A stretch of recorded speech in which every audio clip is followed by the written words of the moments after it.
10वें global literary festival का आरंभ हो चुका है और आज है उसका पहला दिन। नमस्कार, आपका स्वागत है आप 24/7 में। मेरा नाम है सात्विक जायसवाल और आज हमारे साथ एक जाने मानी कवित्री मिस नीना वाघ जी। आपका स्वागत है मैम। धन्यवाद। मैम, मेरा पहला सवाल आपसे ये रहेगा कि साहित्य सामाजिक और सांस्कृतिक परिवर्तन में कैसे योगदान दे सकता है? सांस्कृतिक जो परिवर्तन आता है वो हमेशा साहित्य कह दीजिए कि एक तरीके की वाहन है उसको उसकी जर्नी को पूरा करने के लिए। क्योंकि साहित्य है क्या?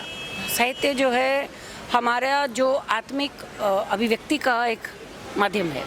ठीक है, हम जो महसूस करते हैं, जो हमने अनुभव किया है या जो हम अनुभव करना चाहते हैं, उसके लिए हमारे पास अगर कुछ भी नहीं है तो हमारे पास अपने शब्द होते हैं। तो वो जो शब्दों के जो हमारा जो माध्यम है, उससे हम बहुत कुछ कह भी सकते हैं और एक दूसरे तक पहुंच भी सकते हैं। मैम, मेरा दूसरा सवाल ये है कि युवा पीढ़ियों के बीच हम लोग हिंदी साहित्य को कैसे बढ़ावा दे सकते हैं? ओहो, ये तो मेरा बहुत ही ज्वलंत इशू है कि जो युवा पीढ़ी है वो हिंदी अपनी मातृभाषा से दूर होती जा रही है। और उसमें सबसे बड़ा जो उत्तरदायित्व है घर से भी आता है, लेकिन हमने इंग्लिश को, अंग्रेज़ी भाषा को एक एस्पिरेशनल लैंग्वेज बना दिया है।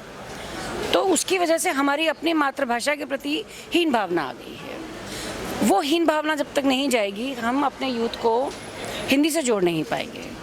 दूसरी बात एक ये भी है कि जो हमारे हिंदी के जो प्रकांड पंडित हैं, जो साहित्य में भी हैं, उन्होंने जो बोलचाल की भाषा को थोड़ा हीन भावना से देखा।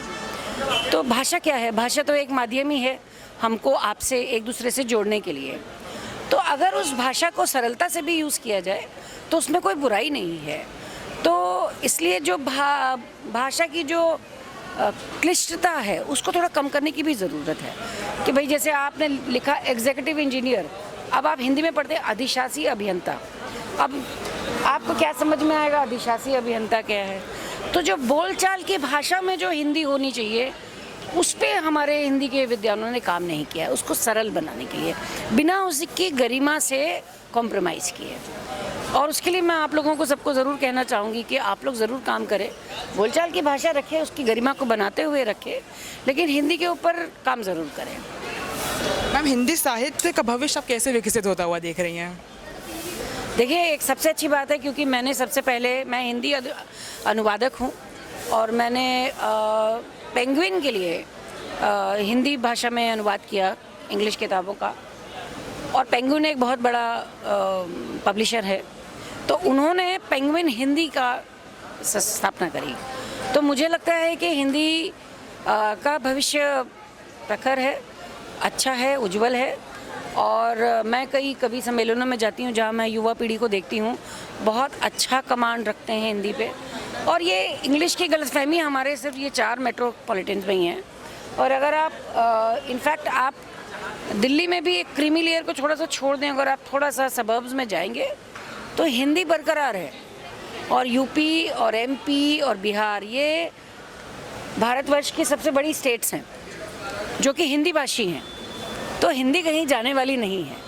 तो सोशल मीडिया का एक अच्छा हुआ है कि हिंदी को बढ़ावा देने के लिए जो युवा पीढ़ी है बहुत अच्छा लिख रही है। ख़ास तौर से जो कविता है वो फिर से रिवाइवल पे है, तो वो बहुत अच्छी बात है। और दूसरा, हिंदी फिल्म जगत ने भी हिंदी को बरकरार रखा है। तो मेरे ख्याल से ये 2 चीज़ें पुख्ता रहें तो हिंदी कहीं नहीं जाती, अच्छी ही रहेगी।